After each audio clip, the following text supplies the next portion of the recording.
Trump administration is actively looking at suspending habeas corpus.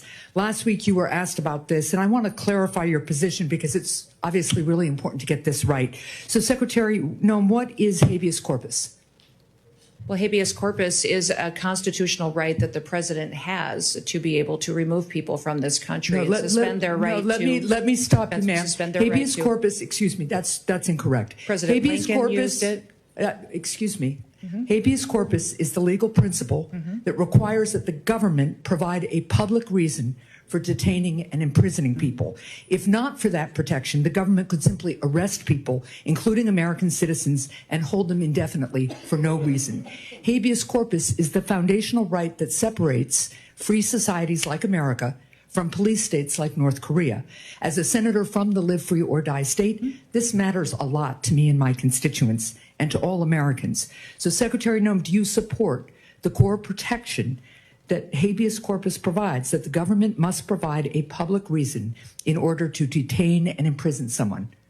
Yeah, I support habeas corpus. I also recognize that the President of the United States has the authority under the Constitution to decide if it should be suspended or not. It has never Let us be clear, though, it has that this never president... been done. It has never been done without approval of Congress. Even Abraham Lincoln got retroactive approval from Congress. So I have been asking executive branch nominees a simple question over the past few months. If the president orders them to break the law, I've been asking, will you follow the law or follow the order? I want to ask you a more specific question here.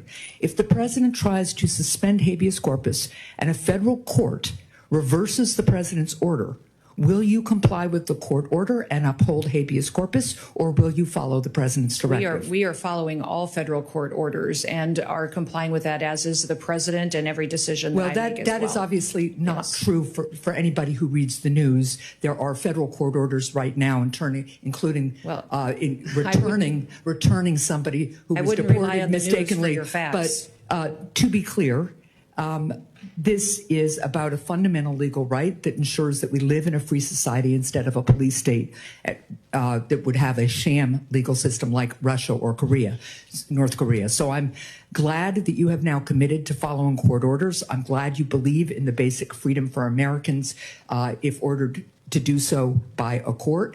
And again, I want just to make clear that it is critically important that even if the president tries to suspend the right of people to know why they've been detained or imprisoned, if a federal court reverses that order, that you will follow that order. And I hope all the members of the administration will, because it's obviously critical that some of the people, for instance, who've been deported by mistake, who didn't get due process, be returned in compliance with court orders.